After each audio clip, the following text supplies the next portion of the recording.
So good afternoon, everyone. I'll introduce our speaker today for every one of you. Srikrishnan is a sales leader with 12 plus years of experience. He's worked with organizations ranging from startups to large enterprises. He believes in solving problems through technology, something much needed these days. He spent majority of the last decade with LinkedIn across various roles. He's presently the key account director.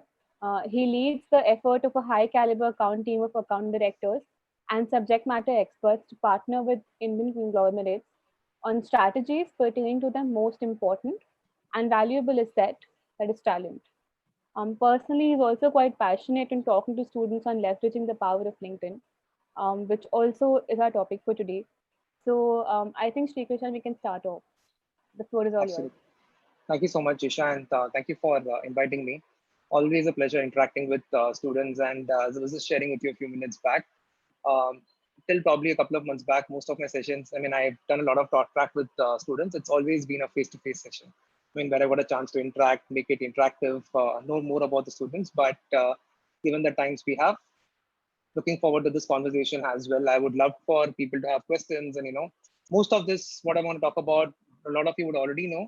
I've got a chance to look up a few profiles. People come with some experience. I'm sure a lot of this would resonate with them.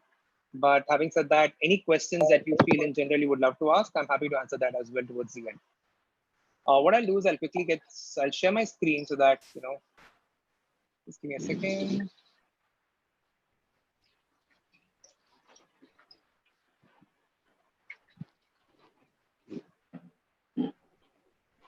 Hopefully it's visible to all. Nisha, can you give me a thumbs up if you can see it? Yeah. Good to go. Perfect. Right. And the time at hand is such that today the importance of a digital profile is more important than what it probably would have been 6 months back. And can probably we have those go on mute. Be a difficulty for those then. Yeah. Great. Good. Fantastic. Thanks, Isha, for introducing. A quick, just something more. I started off as a software engineer. I spent a few years as a techie doing some coding, post which I decided to pursue my MBA with SIBM and got into management consulting, spent a couple of years working with CEOs on their strategy for pertaining to India. Post which I moved into sales with a startup called Capillary Technologies. Worked there for a few years as a business head, and then finally moved to LinkedIn in 2014. And it's been a great ride so far. I mean, just to get started, leaving college can be hard, right? I mean, luckily there's a place for all of us to jumpstart your career. Most of you are on all social media platforms today, but the primary difference between any social media platform and LinkedIn would be most social media platforms are for your personal life, whereas LinkedIn is for your professional life. It goes without saying, right? The way I would probably bucket this into two segments is other social networks is where you typically spend time, and in LinkedIn is where you tend to invest time. That's probably the primary difference, right, between personal and professional life. It's about how do you spend time and how do you probably invest time for your own upskilling. On that note, let's start with an example. If I have to talk about Donut on any social media platform, right, and the typical posts or comments that I would associate with Donut in some of these social media platforms would be what's there on your screen, right? Let's say in Spotify, I'll say, hey, I'm listening to Donuts. On Facebook, probably I would say, I love donuts. Any guesses? I would love for people to chat on the Zoom chatter here. If let's say the same topic of donuts has to be spoken about on LinkedIn as a platform, what are the few things that would come to your mind? Probably you can just take 10 seconds. If anyone wants to type it out or say it out, happy to hear that out. If you have to talk about Donut on any other platform, on LinkedIn. Okay, started a company selling donuts, benefits of donuts, fantastic. And in line, pretty close. I mean, they're all subjective examples, but absolutely, I think most of you have nailed it right. It's about how do you operate a donut company? How do I have years of experience making donuts, my top skills, etc., etc. I think we all get the point, right? And while we're on that lighter note, building on that, I'm going to talk about the next segment here. It's today's agenda. Today's agenda is primarily around three main buckets. It's about getting to know LinkedIn, how do you get yourself noticed through your LinkedIn profile? And with your LinkedIn profile, how do you go about launching your career, build out a network, start engaging with your community? That's going to be the topic for today. I would love to pick up questions towards the end, or if for that, given the number of people who are there on the call, towards the end would be a better way to get to this. Uh, the world is changing, right? I think we're all in a times where this session is also happening virtually today, and we're all in a very disruptive world. And there are three main things that are completely changing the way the world is working today: competition, skills, and disruption. Students as well as recruiters are actually having the toughest time of their lives in terms of the job market. There are not sufficient jobs in hand. The competition is too high. Skills are changing every 6 months. Like probably what I learned in my college 15 years back would no longer be relevant today. Technology is changing, and companies are actually expecting you to acquire them with every passing day. Like be on top of the skills. Disruption. I think this is something that we all are experiencing. Uh, Technology is absolutely disrupting the entire industry and the traditional career paths. Now, most of you would have done your internship virtually for the first time. Today, you're not just, and I think an extrapolation of that would be competition for you in terms of talent. As someone working in the industry, someone who's working in the industry, for me, competition is not just anyone who's probably in Mumbai, who's probably working in internet companies in India. Today, for me, competition in terms as a talent is anyone who's based anyone in the world, purely because the emphasis of work from home is pick pace.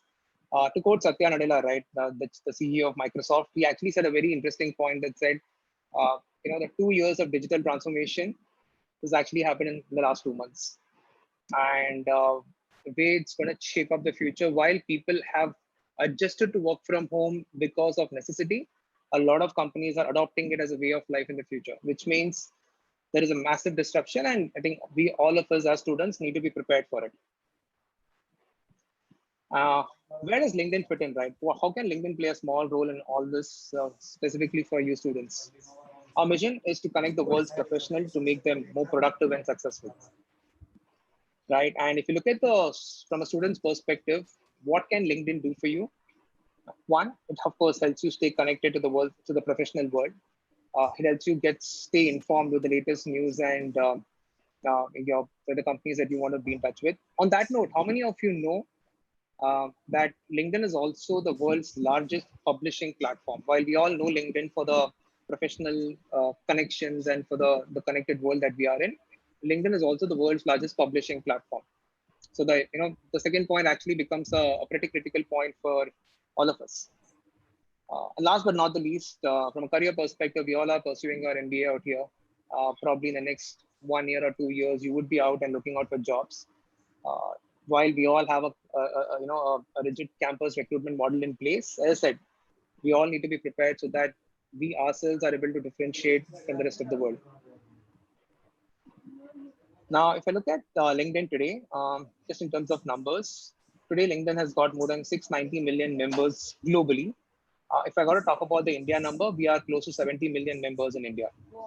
Now, just to let you know, in terms of where does that stand, the example, the benchmark that I looked at is, if I look at the number of people who have filed taxes in last year, it's around 7.5 crore people have filed TDS. The closest way to benchmark this number that I'm talking about, 7 million is basically 7 crores, right? Which means a large chunk of population is on LinkedIn today, right? Pretty much everyone is on LinkedIn today. And your companies are on LinkedIn. We have students on LinkedIn. If you look at the global population, we have more than 46 million students. Uh, just before the pandemic, the numbers were we had more than 20 million jobs. Isha, would it be possible for you to mute all except me? Is that possible? Yeah. Yeah, I'll take that.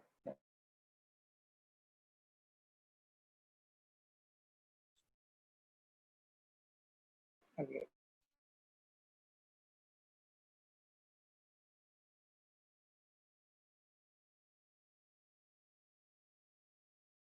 When I say schools, I'm referring to institutions like IIM Calcutta and the rest. They all have a page on LinkedIn able to stay in touch with the students. And that's about LinkedIn right now. How do we ensure that we're able to marry the presence of like the student population on LinkedIn and how do we help you in this particular journey is your LinkedIn profile. And that's going to be the first takeaway for you in terms of how do you build out your LinkedIn profile. It all starts with your photo on LinkedIn, right? I think it's a given. Most of you know it, but still the reason I want to call it out is we have seen people who are putting up photos which may not be in the LinkedIn within the LinkedIn guidelines. Um, you should be alone on the platform, shoulders up. It should be a neutral background, professional clothing. These are the four. I think the best part about the colleges that that you are in is typically I've seen most of you have a background and there is some photo. There is a photo session that happens which allows you to probably use that photo here, which is fantastic.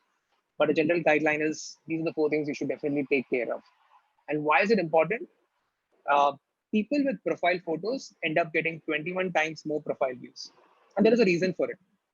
On a platform like LinkedIn, where you have right from prime ministers, presidents, CEOs of institutions to college students, it's important to have that trust factor. Today, for instance, on a daily basis, I get more than 10, 15 connection requests. Generally, with students, I tend to accept them all, but when it is not students, I would love to validate who they are. And if there is not a profile picture, a sense of doubt comes in. So always have a good profile picture, professional profile picture to help you to help the cause. And the steps are also important here, right? Start with the profile picture. Next is your education. Call out your university, add academics and awards, include your activity. I think most of you would have done this. A pretty straightforward advice. The third piece is very critical out here, right? Which is your work experience. Now, people with work experience tend to get typically 10 times more profile views, and they tend to get more number of messages as well. Which means whatever work you've done, it could be summer internships, it could be part-time jobs, it could be some projects that you carried out. Just call out everything.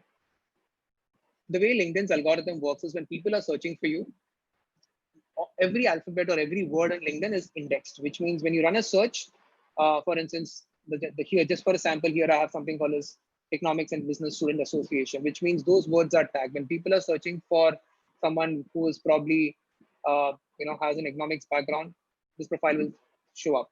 So call out whatever activities, whatever work you've done. It helps you get a lot more interactions, a lot more messages. Given that, given the student background you have in right now, volunteer experience also is equally important. Hiring managers tend to value work and work volunteer experience in an equal proportion. Call out whatever you've done. There is a section for honors, awards, interests as well.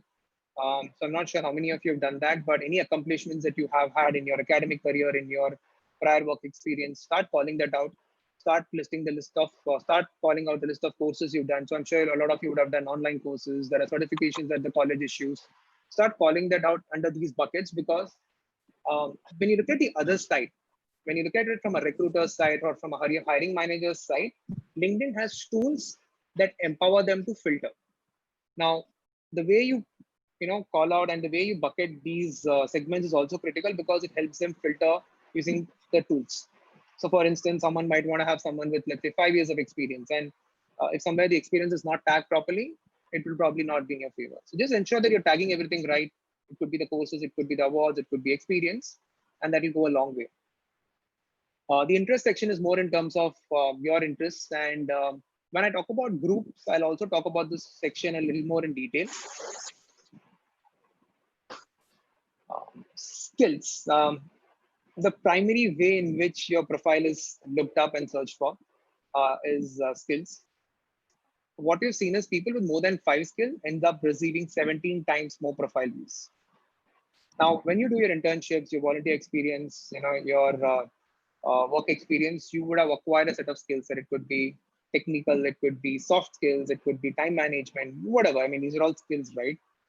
Just start calling them out, and over a period of time, you will start getting acknowledgements for them. So, for instance, if public speaking, a lot of you would be participating in public speaking. So just try getting endorsements for that. People who have been a part of those sessions, ask them to endorse you for that.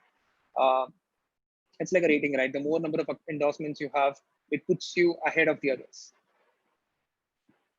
Most importantly, given that, just ensure that you also reach out to professors and teachers with whom you've done some projects to get recommendations. Recommendation is a very critical piece of segment for students. what we've seen is given sometimes a lot of people are also freshers, and for them recommendation plays a much larger role where they're getting validated by some of their professors. Now, this does not mean that the entire batch reaches out to the same set of professors and asks them for recommendation. I don't want your teachers to reach out to me and, why did you ask? Because they definitely are not going to write 180 recommendations. Uh, Identify professors or teachers with whom you have worked on certain projects and they know you personally. That will probably be a good way to start, and also ensure that they give it to you in the first place. Because if everyone reaches out to every professor, it might end up no one getting anything. The last and the most important piece is summary. While summary is the first section in your LinkedIn profile, the reason I actually called it out at the end is while you fill in the rest of the sections, you would learn a lot about your own profile, and it would make you think. And I'm sure people have put in some effort to build out their profile. They would realize that while it seems easy, building out a profile takes a lot more time than probably a resume, because a resume is closed. It's not visible to everyone on the planet. A LinkedIn profile is a public profile. Whatever you call out is visible to everyone on this planet, everyone in the professional world. So it's very important that you use the right set of words, you position yourself correctly. And when you start populating the experience, the academics, the accomplishments, you are able to form a story about yourself. And a summary of that is the summary, right? You have to be brief. It's an elevator pitch. Talk about who you are, what are you passionate about, and keep it short. This is the toughest piece, and I've seen a lot of people take a lot of time building out this. But the way I would, as I said, it's an elevator pitch, or for the simpler words, it is a 30,000 feet view of who you are, and the profile below gives the details about it. Spend some time on summary, and that is because when someone looks up your profile, that's pretty much the first thing that they see.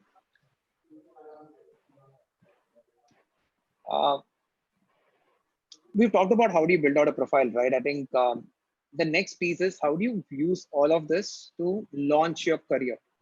How do you build out a network, and how do you build out your community, right? Now, I'll take an example out here. Um, Today, I mean, when Isha and the ESL set up, invited me for this conversation, and they sent out the invites. Most of you have looked up my profile. For a simple session like a guest lecture, you would have looked up my profile. Imagine, right, from a job perspective, and because I've been on the other side, I can assure you that while we all feel that campus hiring is more in terms of what's happening in the campus, there's a lot of research that goes behind it. People actually, now there are companies that have come up specifically focused on social media profiling, and most of the large institutions leverage them to have a narrowed down set of people with whom they want to have conversations. So it's very important in terms of the kind of network you build, the kind of profile you have, the kind of comments you write on the platform. All of them is, and now with the power of NLP, natural language processing, people are able to actually profile and get a sentiment about cultural fit as well. And if you look at the market today, while may not be true for the campus, because campus hiring is also a dedicated percentage of hiring for every organization. As you all move out into jobs and you try finding jobs on your own in the time to come, 85% of jobs today get filled through employer referrals. And I'm sure your people on the call right now who have prior work experience can reflect on their journey back in companies, and they would probably be able to recollect mails from HR that talks about, you get X number of rupees for referring a friend or a colleague. Every company has strong referral programs in place. The reason being, talent acquisition professionals are also struggling to find top talent, and the way they look at talent is, if I have someone who's really great at something, I'm sure his or her network will also be able to add value. So referrals is a big piece of hiring that every organization focuses on. And no wonder the number one, if you look at 85%, it's obvious that the number one way companies recruit is through employees referring people they know.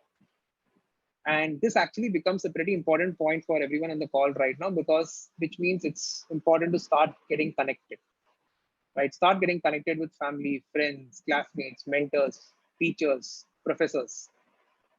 Most importantly, personalize your invitation so people remember who you are.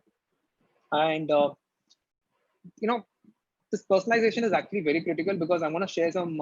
Okay, someone is actually having a good time adding the annotations to the screen, but yeah, so personalization is pretty critical out here in terms of sending out invitations, because the number of connections that people receive, especially leadership and HR, it might be difficult for them to accept all invitations. And if something is personalized, the probability of accepting those invitations increases.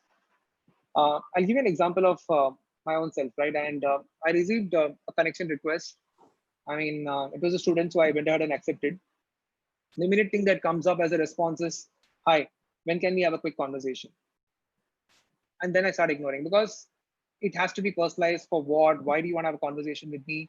A lot of context is required. So invest some time when you start sending out these connection requests as well. The most powerful tool for a college of for the likes of IIMs are the alumni, right? You need to start mapping your future with the alumni tool. Not sure how many of you already know there is something called as an alumni page in your uh, IIM Cal's page on LinkedIn. So if you go to probably after this call, spend some time on that.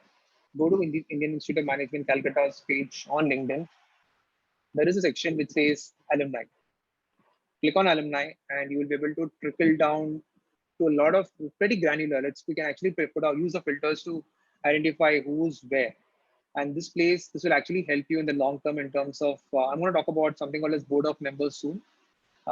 It'll actually help you a lot to ensure that, to keep a track of what are the kind of career paths people are in, which organizations they are working in, especially in the time of the pandemic. This will really help you prepare for the worst as well in terms of leveraging your own connections, start building out your career.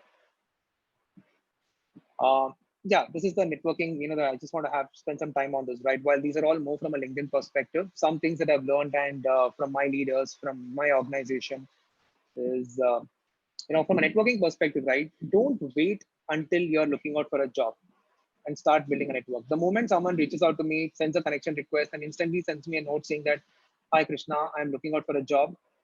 Why would I recommend or why would I refer someone? Because I don't know the person, right? Start building out your network over a period of time and start engaging with them.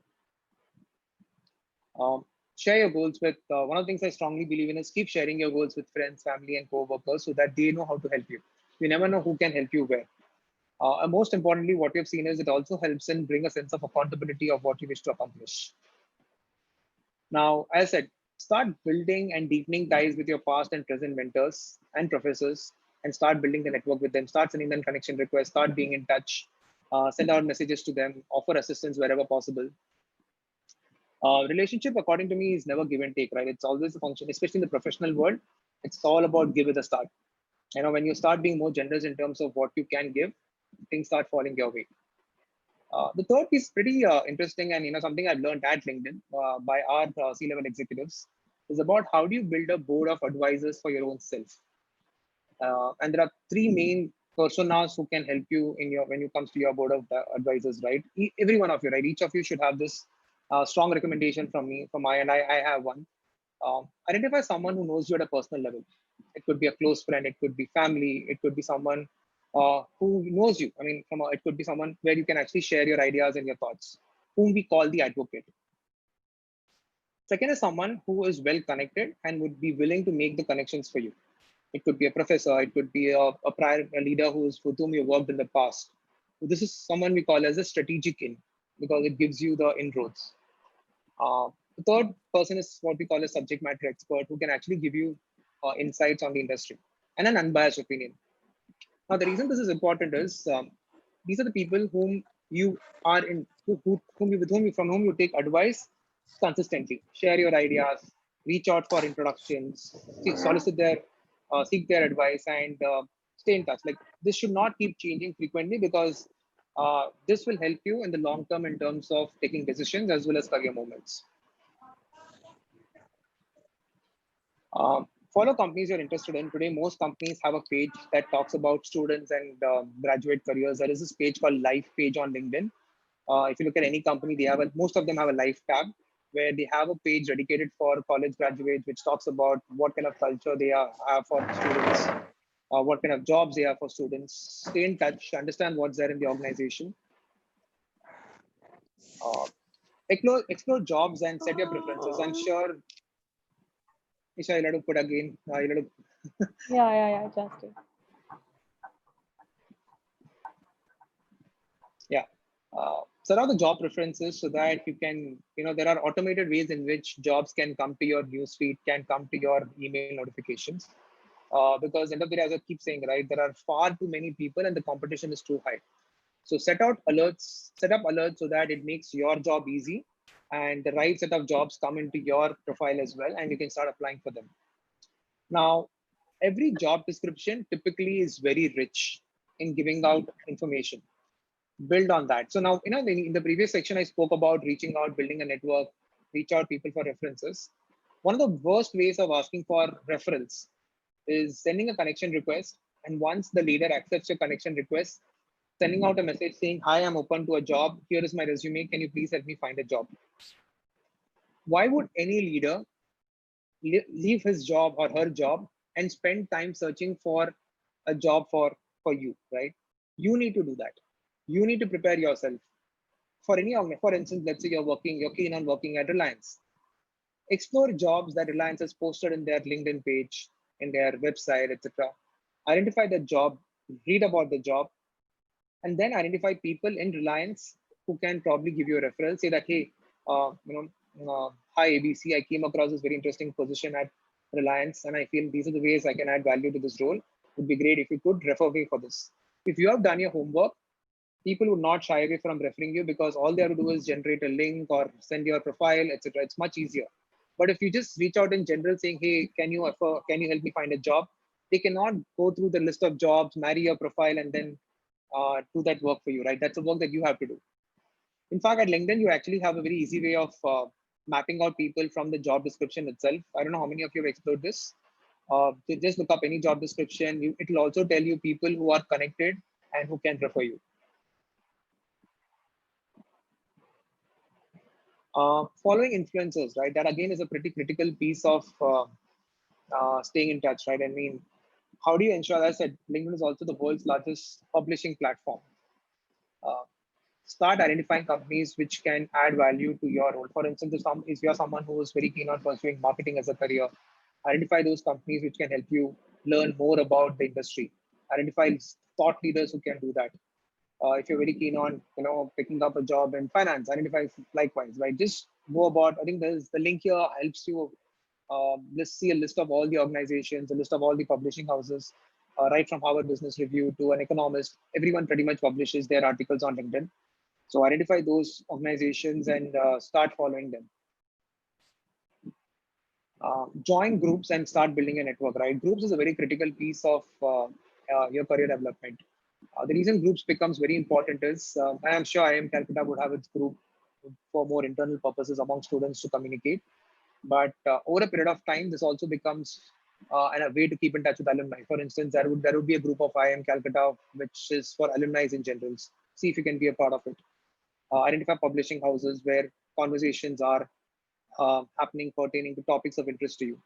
For instance, if you're someone who's very keen on pursuing a career in compliance, identify those groups which talks about those and keep yourself updated of the latest trends. Today, the best part about groups is there are people who are in the business, industry leaders who keep publishing proactively what they are finding. That's the best way to stay in touch rather than waiting for official articles to be published on newspapers where even subjective opinions are being shared out here. A very interesting that you can also do out here is, I mean, I'm just talking about the last piece here, the insider tip here is leaders who are of interest to you. You can actually go and check which groups they are a part of.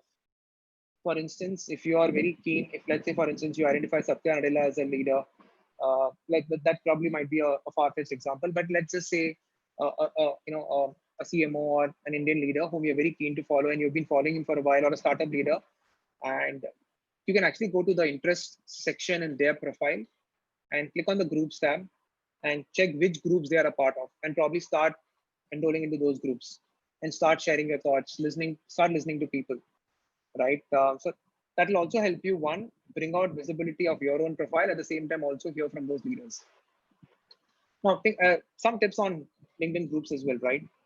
It's very important to start listening in and collect insights for any future job interviews, right? There are a lot of insights being shared, and you never know. There is this group, for instance, of HR leaders. You never know which HR leader will be visiting your campus, but probably that HR leader might have posted something in certain groups which would probably add value to your conversation. Groups are a great way to build your reputation, right? What you post in groups will actually define the way people perceive of you. And I go back to the conversation at the start, right? Today, if you're not available digitally, you don't exist. And that's a reality of the time. And your digital presence will also define who you are. So whatever you talk in platforms like LinkedIn will actually define. So start building your reputation and take that to your advantage, right? Start talking about, probably start writing comments on articles posted by leaders. Share a perspective that will always help you stand out. Use groups to start connecting with new professionals. It could be industry leaders, it could be business leaders, mentors, and start having those conversations. That's pretty much on the group's piece, right? I think one of the things that I would probably want to call it out, I would love to have this conversation more from a questions perspective, is your network is your net worth today. The way people know about you in the platform will actually help you in the long run. I'll give you a very simple example. Let's take the example of LinkedIn or Facebook or any social media platform that you're a part of. You probably will have a lot of connections, a lot of friends. Not everyone you would be someone you know personally or professionally, right? It's just because someone sent out a request, you took up that, you accepted the invitation, and they are a part of your network. But out of them, there will be certain people, though you don't know them, you're aware about what's happening in their lives purely because they are posting regularly. So for what we spoke about, right? If you need to stand out among the audience, stand out amongst your peers, stand out amongst talent globally, and build a brand for yourself, it's very important that you keep talking about yourself, or you talk about things that are of interest to you on a regular basis. Start posting regularly, start participating in groups regularly. Because when people start seeing you on a daily basis, they cannot forget you. And on that note, would love to connect with most of you, and this is the best way to get connected. I have shared my QR code to connect with each and every one of you. And Isha, I don't know how do we do this, but I would love to take any questions if there are any. So what we can do is we can take some questions on chat. We Sure. have a couple which were asked during your session.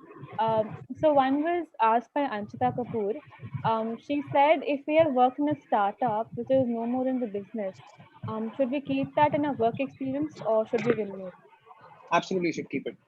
In fact, the startup, let's say an organization getting, because of the pandemic, they had to shut doors. It's nothing to do with your contribution to the organization, right? So the short answer to that is keep it. And again, talk about the good things that you've done in that organization, because at the end of the day here, uh, the main point is highlight your role and responsibilities and talk about the goodness that you brought to the organization.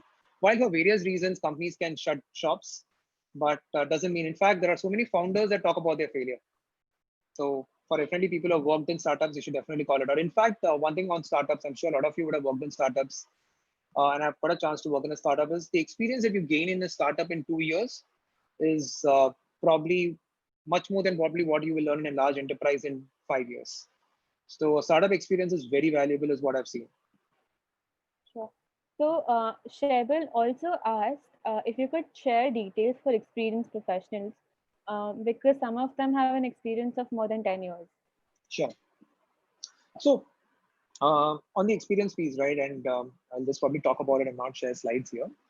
The best way to do about this is, let's take two instances. One, in those 10 years, you worked in the same organization. If you worked in the same organization, in that case, at probably every 2 to 3 years, you would have had promotions, you would have changed roles, you would have had some transformation or the other. Call each one of them. For instance, if you look up for, look at my profile, for instance, I've had 3 roles at LinkedIn, and I've called each one of them separately. A lot of times, a mistake some people do is they just retain their last title. Let's say, for instance, in my case, though I've been with LinkedIn for close to 6 years, if I say key account director for 6 years, it's factually incorrect. More importantly, the way people look at your profile is, oh, this person has been in the same role for 6 years. Why has he or she not got promoted? Why has he or she not had any transformation? And then it also questions your progress and your ability to grow in the organization. So for people who've been in the same organization, call it out separately. And for people who've worked for 10 years across different organizations, just detail it out in terms of different roles, different responsibilities across various organizations as well. All right. Rohit, would you like to unmute yourself and ask your question? Yes, Isha. So, am I audible? Yeah. Yes, go ahead. So, yeah, hi, Srikrishnan.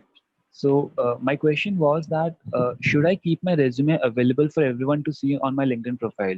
Because earlier I used to keep it, but then there were two views of the coin. So some said that it's good, so that it allows anyone to understand you more better, while the others say that it is your personal document. So I mean, don't broadcast it publicly. It shows your somewhat despo side. So what's your So view on that? absolutely. I'm sorry I didn't get your name. My name is Rohit. Rohit, thank you so much for bringing out a very valid question, which probably might be at the back of mind for a lot of your friends as well. My answer is the second one. In fact, I would probably not say it's my personal opinion. It's my professional opinion and something that LinkedIn would advise on the platform. Never put up your resume, because end of the day, the only thing that probably is first of all, most of the resume sections can be mapped to LinkedIn in terms of what you do, what work you've had, etc. Adding a resume just makes it a lot more. It doesn't give a professional feel to it, and it also gives out your personal details like email ID and phone number, and it makes you calling it again and again that I'm looking out for a job. You can still do that with your LinkedIn profile as well, and make it give it a finished look. So my suggestion and recommendation to all of you is do not upload your resume on your LinkedIn profile. When people reach out to you, let's say for instance, through the power of your LinkedIn profile, have your LinkedIn profile that's updated through your profile. As you start reaching out to people and they start, hey, can you share a copy of your resume? That only then should you share your resume with them. Do not publish a resume on a public platform. Okay, thank you. Okay. So I think the next question is from Jignasu. Uh, Jignasu, can you unmute yourself? And I'm sorry if I pronounced your name wrong. No, you're pronouncing my name just fine. My question is that on other social media like Facebook and Quora, I've used a nickname. Mhm. I've used my nickname Jigs. Now, my question is that on LinkedIn, should I use Jignasu or Jigs? And personally, I think Jigs is kind of unprofessional. Yeah. So, but if I use Jigs, it's easier for search optimization. So I don't know what to do. No, in fact, just to set the let's to call out something out here is Ignacio is search optimization is not based on your name at LinkedIn for sure, because people typically search on LinkedIn with based on skills, based on roles, based on responsibilities. It could be for anything, right? It could be people might be looking out for talent, people might be looking out for business partners. So any if you look at any of the platforms, that should not be the case. And so the answer to the question is you should have your authentic name. You should have your own name called out. In fact, LinkedIn just recently launched a feature. I don't know how many of you know about this. Um, Given the nature of the platform, we are global platform, and now that we are all working globally with different, we all collaborate with people in different, like me for instance, I have peers in different parts of the world, and their names are sometimes difficult to pronounce. For instance, none of my colleagues in US or in any other part of the world can actually pronounce my name right, right? And they tend to call me Chris, right? So what LinkedIn has done is they've actually introduced a feature called pronunciation, where you can actually go to your LinkedIn profile and add a audio. Like I'm sure most of you would have used the Google Dictionary, where you can learn pronunciation of words. How was it really pronounced? So in your LinkedIn profile now, you can actually go and record your pronunciation of your name. That's one. Secondly, it's always better to call out your name as is. End of the day, I mean, it's your call, right? I mean, how people know you is a choice. I leave it to you. Probably a better way, if in case you want to have jigs as well, you would probably just add a bracket and mention jigs in the bracket, but definitely have your name is what I would suggest, because it helps you in the long run. It just helps you better. Okay, thank you. I think we have the next question from Ayushi Priyam. Ayushi, could you unmute? Yes, hello. Hi, Rishi. So I just wanted to ask about the recommendations section. Could it be from a colleague of same age group or same rank, or should it be definitely from your bosses only? And it could be from anyone, right? I mean, if you look at my recommendation, I have a recommendation from a peer I worked with many years back. Uh, it's got nothing to do with age group or seniority. It's just being authentic. One thing I've learned in over a period of time is hiring managers can identify between inflated and you know and reality, right? For instance, if you asked your uh, so your batchmate sitting next to you saying, hey, why don't you write a recommendation for me? I'll write a recommendation for you. Beyond a point, it will not be authentic and it will come out. So as long as you really have some, something that recommendation would do good, please do ask your peers or your friends to add as well. For instance, it could be in the same project where you did something phenomenally well and you feel a recommendation from them would do a world of good. Why not? So it Okay, doesn't matter. thank you. Thank you. So I think we have a lot of questions. Yeah, I just looked at the chat, right? Yeah, good. I mean, I have another 20 minutes. So generally I park a lot of time for questions more than, so I don't know how, Isha, how do you want to do it? I can probably pick some questions here or. Yeah, it would be great if you can pick out the questions because I don't want Sure. you guys. Yeah. That's fine, absolutely. Let me just, okay, this is moving too fast for me to even track. So let me just help me with it. I mean, why probably you could also probably identify a couple of them. Srikrishnan, I have just one suggestion. Good Go ahead, afternoon, first of all. Nice talking to you and getting a lot of insights on this very important topic. My just one suggestion is that can you pick out those questions which are relevant to many of the people and not just to one or two people, because Absolutely. that would give a lot of perspective to many ones. Thank you. That was my suggestion. Thank you. Well, it'll be, I mean, while humanly it'll be difficult for me to take a, go through everything, and I'll just pick up which I feel would be relevant to all. Absolutely. Yeah.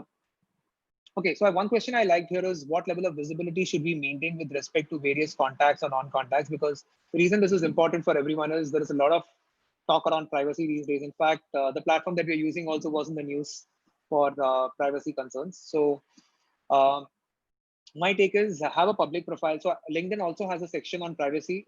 In fact, has a feature which allows you to set your privacy. Except for your email ID and phone number, given the stage of your career that you are in, it's okay to have rest all public. Just want to call that out. But never give out your email ID. And this is true for all of us. Even I don't. Never give out your email ID and phone number publicly to everyone, except for your first degree connections whom you personally know. Okay, so there's one question by Samat which says, does the LinkedIn algorithm capture roles during the education as well, the ones that are entered as a description under a particular education header? Is it advised to put it under the experience section instead? I just didn't get this piece in terms of if you're studying right now and you're having experience in parallel, is what I understand. So much. So hi. So actually, I was asking for these questions which have been asked by other people as well. So these are Sure. the club roles and committees which people do get into during their college years. So absolutely. Yeah. So I'll take that. Capture it when you enter it as a description under the education header? Absolutely. So in fact, when you add your experience, like when you add your institution where you're studying from, there are sections where you can actually add your clubs, your projects as well. So within the section on education itself, there is a capability to add various activities you've been doing in that college. Hope that helps. So yeah, it's better to keep it under education itself and not add it. Yeah. And to answer your first question, yes, the algorithm captures everything. So don't worry about it. All right. Thank you. There's a very interesting question that was asked by Shika out here, which is role of hashtags in LinkedIn post. I have seen posts with too many hashtags and it is disturbing at times. +1 to that.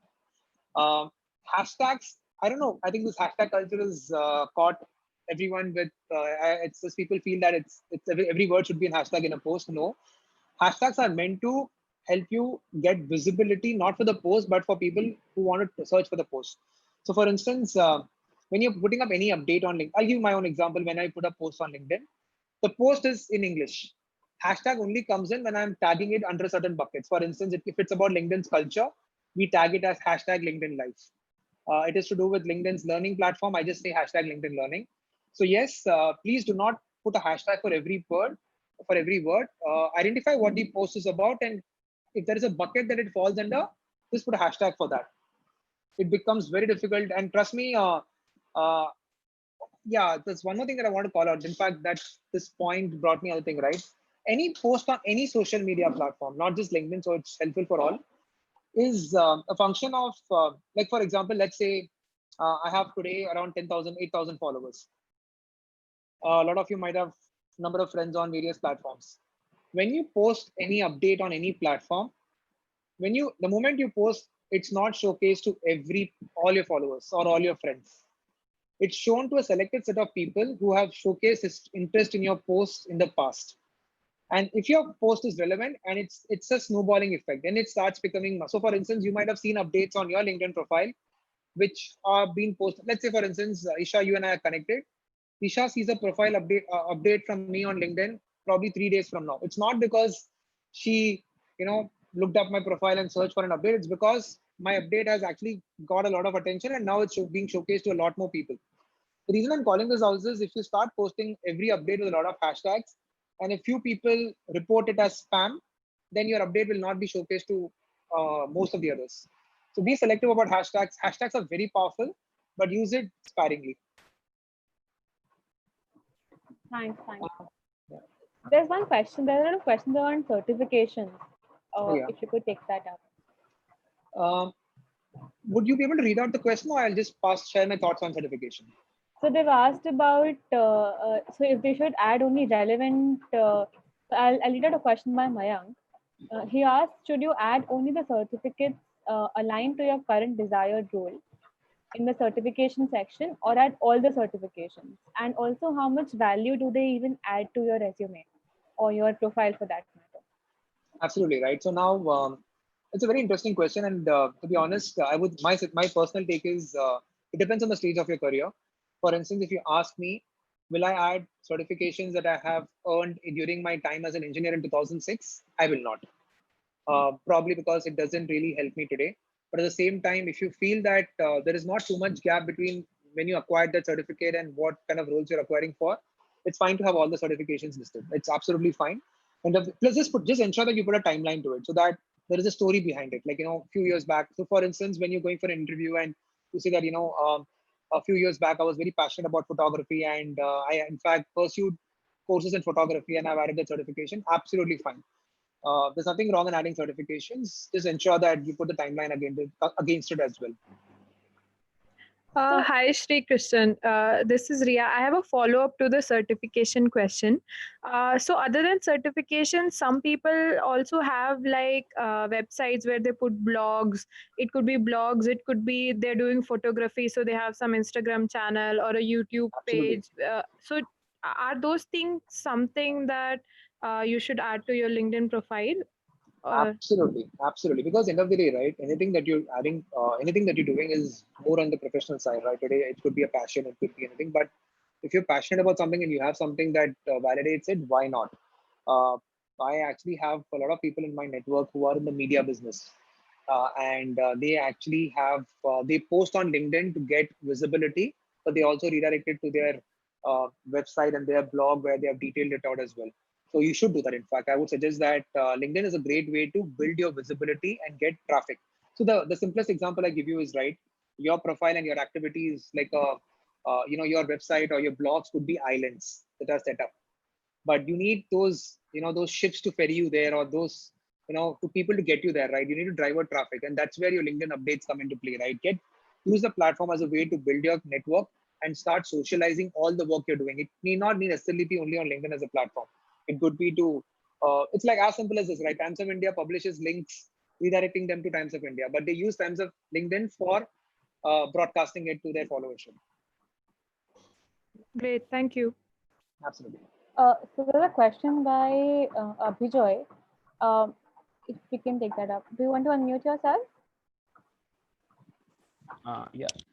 Hi, am I audible? Yes, Abhijoy, go ahead.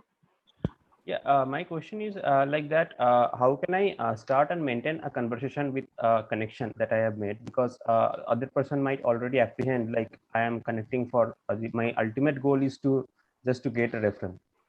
Yes, and that's exactly, I think I spoke about it some time back as well. Is I've been at the receiving end. I've got a lot of requests from not just students, but a lot of people in general where they send out a connection request to me. And again, when I'm saying me, I'm talking about general audience as well out here, people who I have conversations with. The moment you send a connection request, they accept it. Reaching out to them, saying that the job is not going to help. And I go back to the original point that a point that I made some time back. You need to start warming them up, right? A cold email will not help. Start being active on the platform. Once they're connected to you, they should know who you are. So it could be as simple as commenting on their updates. It could be posting every day so that you hope that they see it. Build out your credibility. Research a job. Let's say, for instance, even if you see a job and like you need a connection, it's fine. If you really need to do it, but then go with research. For instance, as I said, research about the job.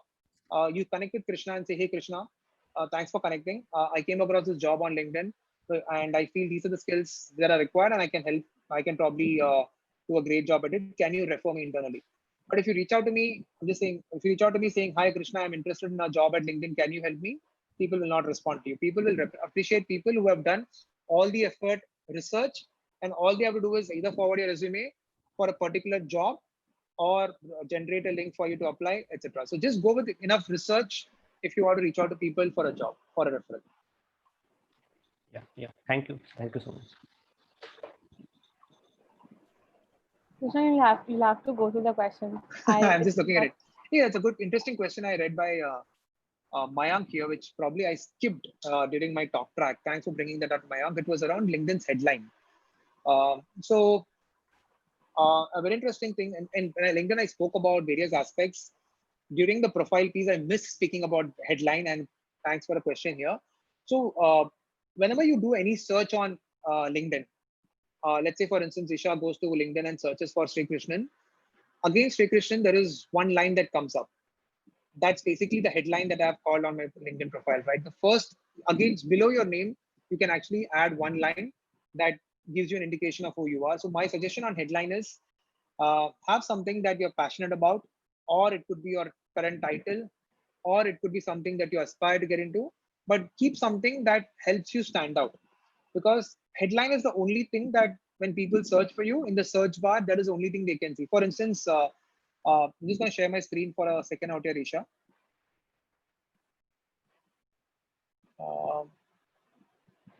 Yeah, so I'm just going to open up LinkedIn and let's just say, here's what I'm going to do. Let's say I'm going to type in Shiv. He's one of the presidents at Aditya Birla Group and also next IIM Cal. The moment I type for Shiv, what do you see? Group Executive President, Corporate Strategy and Business Development.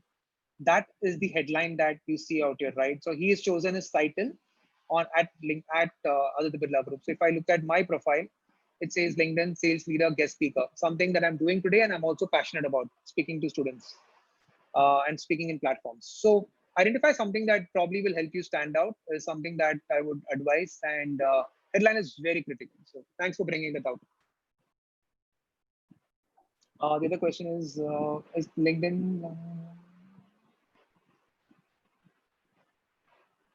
A lot of us read a lot on LinkedIn and provide feedback on the post, but many of us don't write a lot due to time constraints. So how can we build our reputation apart from adding accreditations and considering time constraints to post regularly? It's a very good question. True for most of us, right? Given our busy schedules. The question in short is, given our busy schedules, not able to post a lot, what do we do? Unfortunately, there is no right answer here, but just by creating a profile, it's not going to help because you can't expect the world to search for you. You will have to carve out time for building out your profile, right? Like as much as your studies, your jobs are important, your brand is equally important, right? I mean, end of the day, what people perceive of you is what is also going to help you find the next job.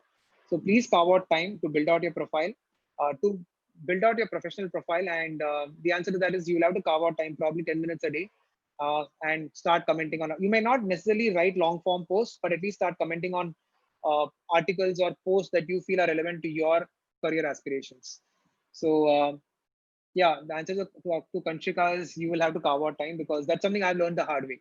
Without being active on the platform, it is really not helping you get enough. If it's as simple as this, right? If someone is there on the platform who is very active and someone is very passive, the person who's active is going to get all the eyeballs, and someone who's passive may or may not get the eyeballs. So the messages, the jobs probably will all be redirected. That's one I heard. What are the other things that I heard? I said it's advised to change to private mode when they're searching for jobs for current organizations. Okay. For people who are working, just want to call it out that LinkedIn has a feature of calling out that you're open to opportunities. And that if you raise your hand and say, I'm open to opportunities, it is showcased only to organizations, other recruiters in other organizations, and not to recruiters in your organizations or to employees in your organizations. So it's absolutely fine to say I'm open to an opportunity. So for example, if I say I'm open to an opportunity, my colleagues at LinkedIn will not know about it. So I saw a couple of people asking about it. So go ahead and raise your hand saying you're open to opportunity. Okay, I saw some questions on LinkedIn Premium. There's a question that's been asked on, is LinkedIn Premium beneficial for students? Uh, if you ask me, yes, I have benefited from me even before. When I was not at LinkedIn, I had taken a subscription. In fact, the best way to take a call on that is LinkedIn gives you 30 days of free premium. Do experience it. The benefit of LinkedIn Premium, in fact, I had a slide which I deleted later because it was more to do with building out your profile. Uh, it's also to do with skills. So for instance, if you look at the top skills that are in demand today in the market, LinkedIn Learning actually captures every bit of it, right? Because I don't know how many of you have heard about the term called the economic graph. If not, please go and do a quick search about it later. LinkedIn is building out the world's first economic graph. Facebook is building out the world's first social graph. Economic graph actually helps you capture every digital footprint and come up with various skills that will help you upskill yourself. So LinkedIn Learning does that, and Premium gives you access to entire LinkedIn Learning. So it will probably benefit you in addition to the courses you're pursuing in your college. There are a lot of other things that you can learn. So my take is take up the 30-day free trial, experience it, do some courses on LinkedIn Learning, and then take a call if you want to take it up further. It's quite, I mean, I have not, I think it's not very expensive as well. So it should be a fair call. Guys, we'll wrap up in the next 5-10 minutes. Yeah. We requested Chris to take out time on the weekend for us, so let's not extend our welcome. So we'll probably wrap in the next 5 minutes. Is that fine? Yes, absolutely. In fact, if you have any last couple of questions, I'm happy to take that, Isha. If you got a chance to look at some questions, and if you want me to take it up or someone wants to ask, I'm okay with that. Just on as a college student, probably.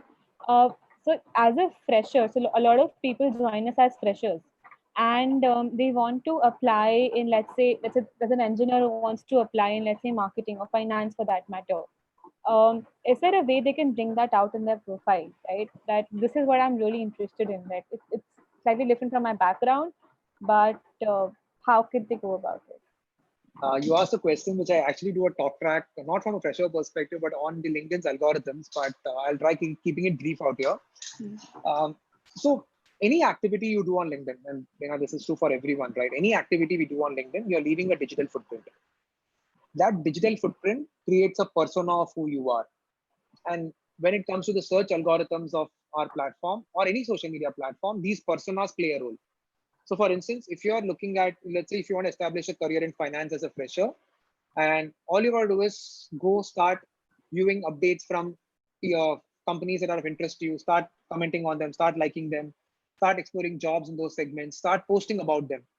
The algorithm, given the power of AI, ML, and NLP, automatically creates a persona of you. And when people start searching, your profile is automatically indexed. This is the reality of how the sequence works. At the same time, when people look up your profile, when they see that you're someone who's been only posting on when you have a perspective on anything to do with, let's say, marketing, you've been posting on articles where by marketing thought leaders, you've been applying to jobs, whatever. So that also helps you in a direct way. So the algorithm takes care based on the activity you do. At the same time, any activity you do on the platform, irrespective of you being a fresher or not, your activity defines. And there is this is a segment, right, called activity. I mean, I'm sure most of you would have noticed. Yeah. Activity defines what are the things that you've been doing on the platform. So if it kind of resonates with your career aspirations, it will come out. Thank you. There's one more question by Ashish. He asked, how can research scholars use LinkedIn for getting academia jobs? Oh, in fact, that's something that I actually had talked about briefly, right? We have today more than 30,000 institutions who have set up there. In fact, if you look at most of the colleges in India as well, they're actually posting for jobs on the platform itself. So all you have to do is start following the right institutions that are of interest to you, and leverage the power of your profile to get connected with the right employees in those organizations. So there are two aspects, right? One is, if you look at, I'll take the example of IIM Cal here. If you take IIM Calcutta's page on LinkedIn, there is something that says who work here. Those are employees, HR, administrative, professors. And then there are students, there are alumni who are not working there, but are studying there. So those things are separately called out. So if someone is very keen on academia as a career, you should go ahead and follow the right institutions and make your profile speak along those lines. That's a short answer, given that we are pressed for time. Sure. All right. There's just one more question. So as freshers, should we actually mention details going back to our school or junior college, or should we, because that might not be relevant for recruiters, right? It's possible that they sort of don't think that's as important as, let's say, your college or your degree for that matter. So in terms of, should I call it out my profile? Yeah. Absolutely, you should. In fact, I do call out, because end of the day, it's very important for people to also keep a track of which year you graduated, which institute you went to. While today, the degree is not as important as the skills in these times. End of the day, your profile complete, as especially for freshers, there is not much data points, right? It's your institution, your academia that defines who you are. So I would suggest, my recommendation is to please do call it out. It will help people understand your extracurricular activities, your education, your GPAs, whatever. All of that could be in one place. Right. I think we can wrap up now. I think you guys can reach out to Srikrishnan on LinkedIn, of course. Absolutely. And thank you so much for joining us. And this was a very insightful session. Thanks to all the participants for making the session worthy. So yeah, thanks a lot. Thank you, Ishan. I must call out one thing, that this has been the most interactive conversation I've had in the last few months. I mean, especially when you do face-to-face, it's very easy for everyone to have conversations. Yeah. But virtually, I've never had such an interactive conversation. So thank you all, and truly appreciate the questions. Connect with me on LinkedIn. Can I just have one final question, please? Srikanth here. Yeah. Are we going to get the slides of this? Are we going to get the slides of this session which I used? I'm sorry, I'm not able to hear you, Srikanth. Isha, could you repeat it? So if you he's don't mind? asking if we can get the presentation that you've used. Oh, why not? Absolutely, I will. I'll just need to check with my communications and PR team, because as long as they have a go ahead, I'll give it to you. That should be fine with me. Thank you. Thank you so much, Thanks a everyone. lot. Have a good weekend, Thank and thank you. you so much for inviting me. Thank you.